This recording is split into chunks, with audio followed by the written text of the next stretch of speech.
News, events, sports. Same time, same place, right in the heart of Isla Vista. UCSB TV is serving UC Santa Barbara and the surrounding community with real journalism. Good evening and welcome back to UCSB TV. I'm Rebecca Hurtado Fairweather. And I'm Pricila Flores. Here are our top stories tonight. Residents of Isla Vista and Santa Barbara took to the Eternal Flame on January 11th to commemorate Martin Luther King Jr. Day. UCSB staff, students, and faculty walked from the flame to North Hall in memory of Dr. King's legacy. The 17th annual Walk With Us March was organized by numerous on-campus organizations, including the Martin Luther King Jr. Committee of Santa Barbara. With week 3 on and gone, midterms are beginning to cloud over campus. On your way to the library, you may have noticed a new addition. UCSB Makerspace is a new interdisciplinary experimental workplace open for UCSB students and staff. Back from Spain, Zuri Wilson has the story.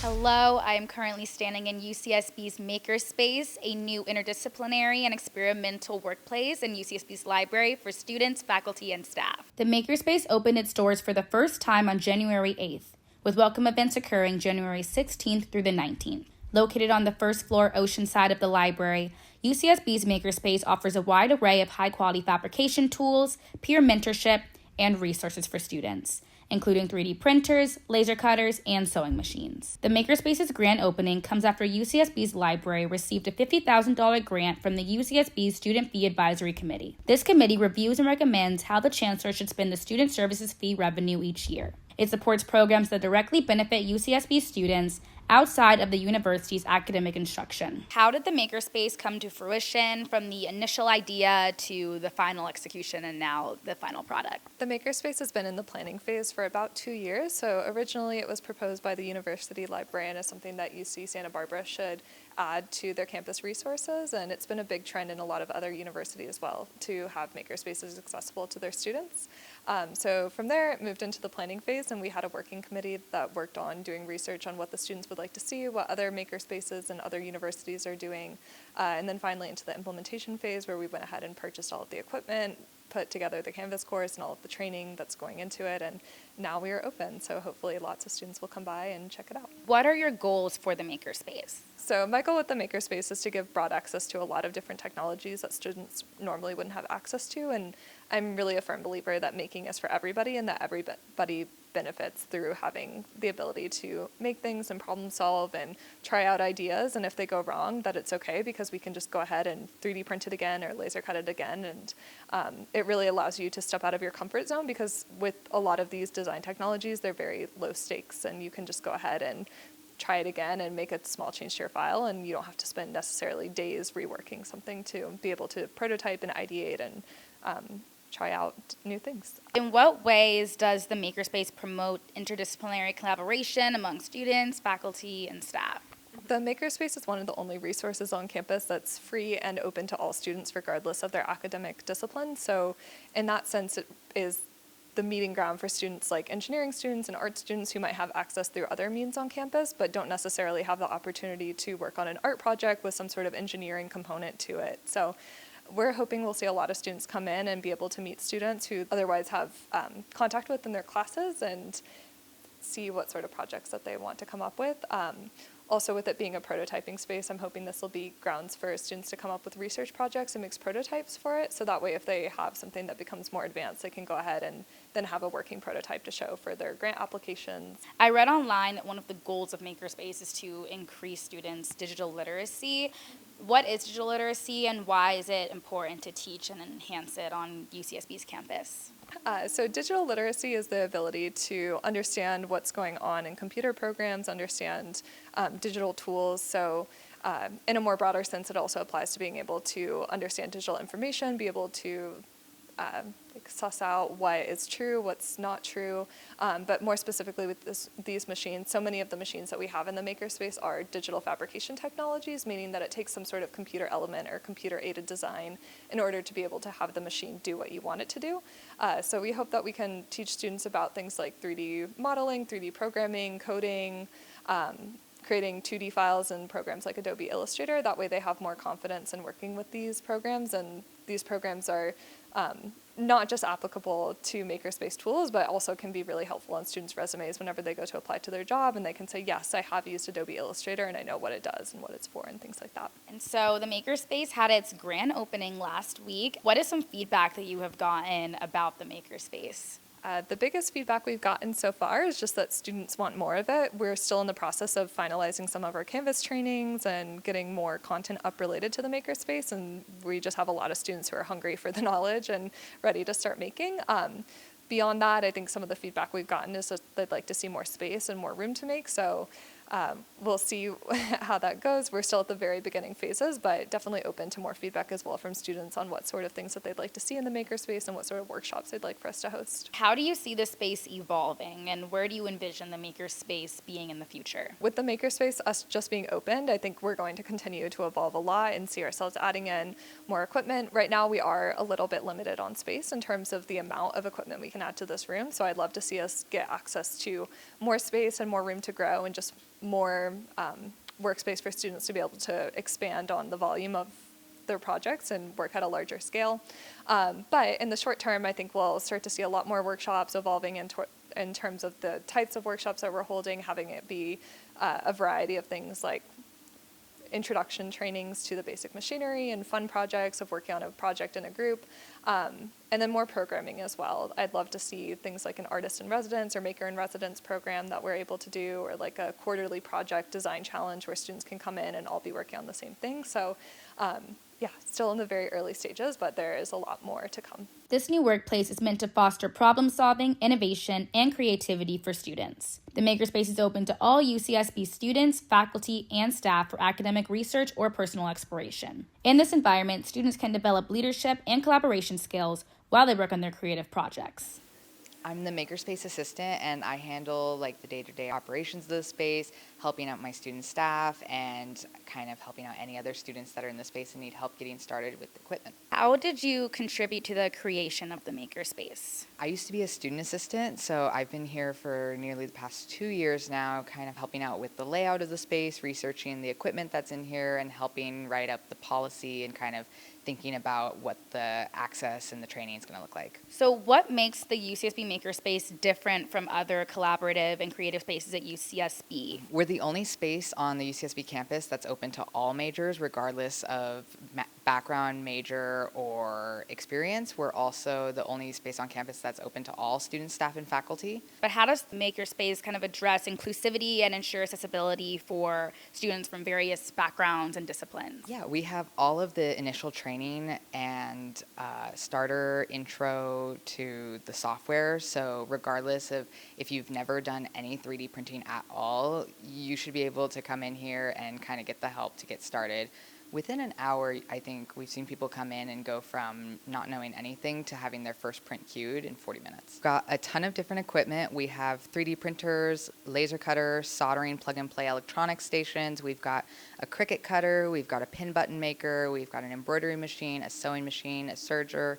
We've got tons of checkout equipment that's behind the case that you probably don't see. Like we have Makey, Arduinos, Raspberry Pis. We have 3D printer pens, as well as a bunch of hand tools. We have drills, impact drills, saws, and a bunch more. I used to be an art minor, and I found it was hard sometimes to like find a space where I felt I belonged and was able to like use their equipment without feeling I was like burdening anyone. So I'm hoping that this space is going to be a place where other people can kind of find a place where they're able to work freely and like have their imagination really go wild, because we have all the tools here and all the equipment. And lastly, what advice do you have for students looking to get involved and make the most of the Makerspace? I would say the best thing you could do is go online to the library website and find the Makerspace tab and get started and join our Canvas course and just look through that. I would recommend people look on Instructables.com to find like ideas, as well as I think Pinterest is a great place to find like crafting inspiration. So I encourage people to just look at what's online and figure out what they want to do.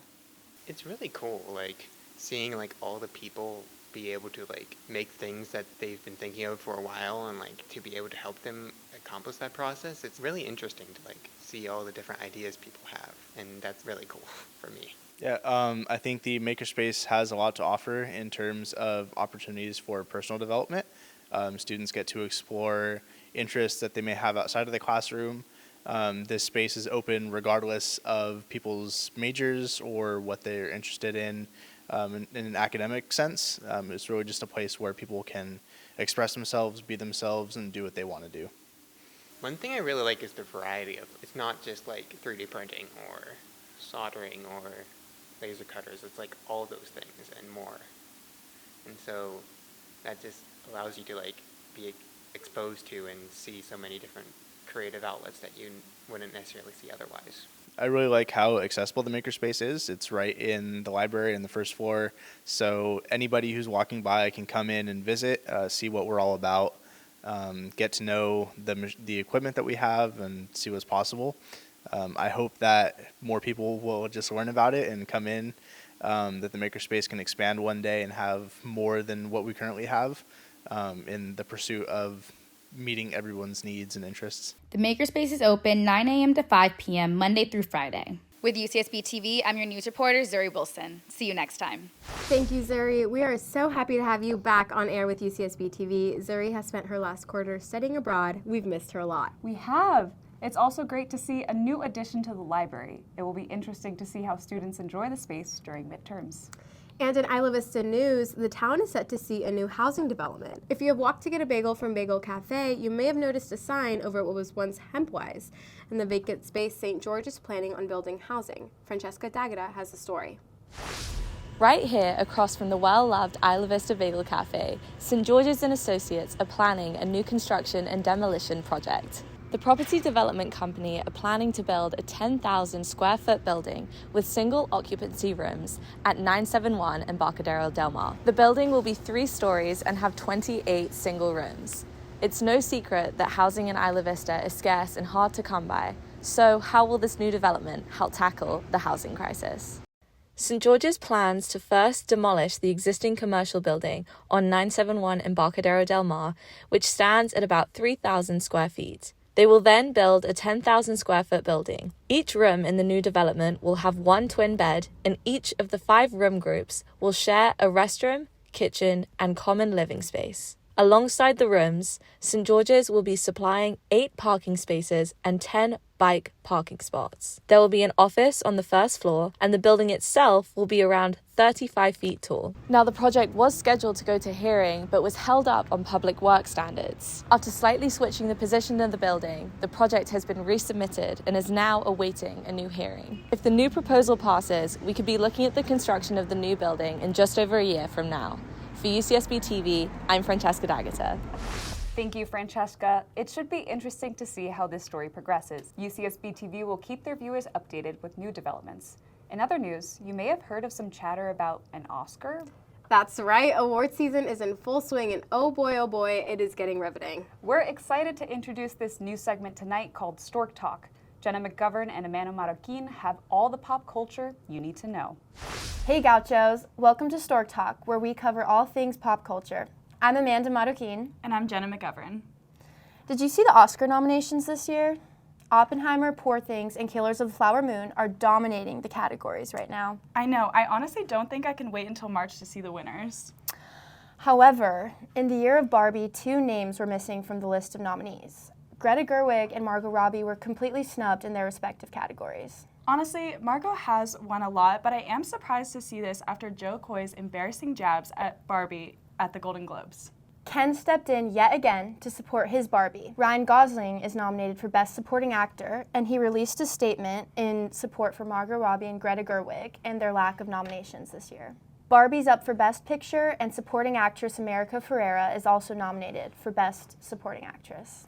In other Oscar news, Lily Gladstone is the first Native American to be nominated for Best Actress for Killers of the Flower Moon. And Oppenheimer has the most Oscar nominations for a singular film since 2018 with 13 nominations. Okay. Also, less than 1 month into the new year, we already have our first major celebrity pregnancy announcement. Callie Uchis flaunted her new bump in a music video where she released sonogram images and her baby daddy, rapper Don Toliver, enjoying sweet moments together. I'm so excited for both of them, especially now that Callie Uchis has been strutting her fame more than ever with her new Spanish album, Orquídeas, charting at #1 for album sales. Speaking of new music, 5-time Grammy winner and one of my all-time favorites, Billy Joel, will release his first single in almost 20 years on February 1st, fittingly titled Turn the Lights Back On, and I can't wait. Between his song and the Beatles' final song released last month, 2024 is the year for classic rock lovers. I'm so excited to see Billy perform at the Grammys too. This awards season is looking phenomenal. That's all we have for now in pop culture. Thanks for watching and see you next week. Thank you, Amanda and Jenna. Congratulations to Kelly Uchis and Don Tolliver on their pregnancy announcement. Yes, well wishes to the both of them. That last segment has got me in a New York state of mind. I'm feeling quite homesick now. I miss the Knicks. Another team that seems to be on a roll is the women's basketball team. With a record of 12 wins and 6 losses overall, and 6 wins and 2 losses in the conference play, Ryan Greenberg and Anthony Gill have the play-by-play. What's going on, Gauchos? This is Ryan Greenberg alongside Anthony Gill. We are live at the Thunderdome as our women's basketball team plays host tonight to Cal State Northridge Matadors. Anthony, what do we got in store tonight? Ryan, we certainly got ourselves a good one today, as the Gauchos will be hosting the 2 and 13 Cal State Northridge Matadors, who are currently struggling within their season, which should be a take-care-of-business game for the Gauchos. Yeah, that's right. The Gauchos sitting at 11-5 overall, which includes 5-1 in Big West play. Currently have a half-game lead over Hawaii atop the Big West standings. And yeah, like you said, tonight is one of those take-care-of-business games, but sometimes those take-care-of-business games can be the trickiest, you know. So the key to the Gauchos coming away with the victory that they honestly expect out of themselves is the fast start. Because once you get a fast start, you kind of quell those nerves, you kind of put the game to bed before it's too late, and you don't give the Matadors a chance to get in this game. Certainly, like you said, these take-care-of-business games can be a hit or miss for teams like the Gauchos. You know, this is conference play. Anything can happen. The Matadors can come out with a vengeance, wanting to take down their rival, but we have a lot to await for this game. That we do. With tip-off just a matter of moments away, the Gauchos, victorious in their last 2 games on the road, will be looking to make it 3 in a row tonight against the Matadors, and we will see you at halftime.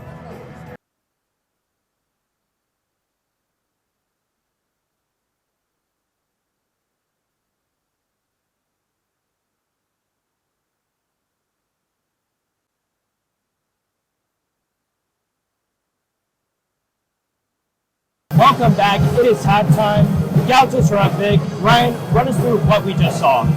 For much of the first quarter, points were coming at a premium, and through the first 7, each team only scored 7 points. But the Gauchos used hustle plays to turn defense into offense. Skylar Burke's first of 2 steals, led to the first points of the game for the Gauchos. Turnovers slowed the game down for much of the first quarter, but in the final 3 minutes of the first quarter, Alyssa Marin took the lid off for the Gauchos, scoring 8 consecutive points as the Gauchos finished the quarter on a 10-0 run, good for a 17-7 lead after just 1 quarter.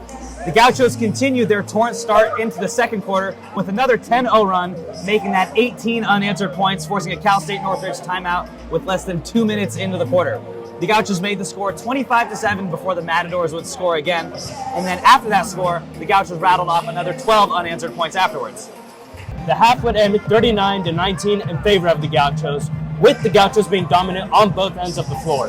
After that slow start, the Gauchos did not look back after their late first quarter run. Ryan, what did you see out there? Yeah, obviously the Gauchos are up big thanks to some big performances. Skylar Burke had a great first half, and it's been thanks to her hustle. She has 2 steals and 6 rebounds already, despite standing at only 5'8". But more importantly, her hustle won't show up on the stat sheet, but that's something her coaches love to see, her teammates love to see, the fans love to see, and that's been part of this huge first half. Okay, Alexis Whitfield and Jessica Grant have also had strong first halves, with Whitfield's presence being felt on both sides of the glass and Grant providing scoring off the bench. But the brightest highlight of the first half has to be Alyssa Marin, whose 8 consecutive points started the Gauchos' dominance throughout the half. She finishes the half with 10 points. All right, with the score 39-19, we are going to head into the second half. That's all we have for the halftime show, but stay tuned for post-game with interviews and analysis. We'll see you then. Welcome back to the studio for the post-game show. We've got analysis and interviews in store for you. Let's start with what we saw in the second half, Anthony. Like the first half, the second half got off to a slow start, with the first 5 minutes seeing only 6 points scored. Alyssa Marin drained another 3-pointer at exactly the 5-minute mark of the third quarter, and once again, this lifted the lid for the Gauchos. Anya Choice followed with a 3 of her own 25 seconds later. The threes kept on coming in the third quarter, with Jessica Grant draining the third 3 in the third quarter. Grant nailed her second 3 from well beyond the arc, as nothing would deter the Gauchos' hot shooting. Skylar Burke would pick up the fourth quarter right where she left off, picking off a Matadors pass for an easy 2 points. Alexis Whitfield also poured it in a three of her own, showing that she can score at the rim and beyond the arc. Skylar Burke's incredible game extended well into the fourth quarter, and by the midway point of that quarter, she along with Alexis Whitfield both secured double-doubles. 4 Gauchos finished with double-digit points scored, with Anya Choice being 1 point away from the fifth. The Gauchos would finish the game with a 70-41 win. Let's hear from head coach Bonnie Hendrickson and her players. Coach Bonnie, you guys add to your win streak after tonight's win over the Matadors, making that 4 in a row. How do you guys plan to keep that momentum moving forward with notable conference matchups coming up against the Hawaii Rainbow Warriors, who are in second place, and the fourth place UC Davis Aggies, who are also on a 4-game winning streak? Well, Fullerton's first, and they're really good, and they're first. And the most important, biggest game of the year is at Fullerton. And they're good. They've got really good guard play. They've got Vitamar, who's really good, catch and shoot three. They've got Fujika's a 6th-year senior now that came back in grad school. Those two are really good. They've got a good post player, big shooting, big stretch for the Catherine Neff kid that didn't play last year. She actually got hurt here in her first game of the conference play, but she's back. So they've got a lot of pieces they can really score. They'll probably junk it up, play some zone with us, and possibly they don't play a lot of. They play a little bit of both. But for that, I think the most important thing for this group is to focus on the process, not the result. The result will take care of itself. Just, can we get better defensively? Are we rotating right? Are we running things right? Is our spacing good? Because if you just spend time talking about winning, then you're not thinking about all the things it takes to win. And Sky alluded to it. They're a humble group. They're not. I mean, I'm excited for them, and they should be, be excited and embrace all the love that they're going to get from everybody. But at the end of the day, that none of that matters if we don't take care of business. If we don't spend enough time, have the humility and the respect for everyone that you have to show up and compete. You can't show up and play. That's how you get beat. You show up and play. Oh, just come play. No, you got to compete, because now you got a bullseye. Everybody wants to beat you. And that's a great place to be. Then you have to be able to handle that. What'd you say? Pressure is a privilege. That means something special could happen, and you have to be able to handle that. And I can talk all I want, but that has to happen in the locker room. That has to happen in there, because they can go, listen to everybody else, because it's what we talk about all the time. But will they embrace it? I mean, will they really buy into that? And I get a sense that they have. We don't prepare any different. We don't prepare differently from Northridge, what their record was, or Fullerton, wherever place anybody is, or whatever the record is. It's the same consistent prep, scout, film, all the same walkthrough. It's all the same. Because once you start preparing differently, you send a message to them, and everybody's good. Everybody's good. I've been in it long enough. Been on both sides of it. Been where we come in and pop somebody because they weren't ready to play, and then we weren't ready to play and we got popped. So the most important thing is to be consistent. The pressure is on all of us. The message is the right message.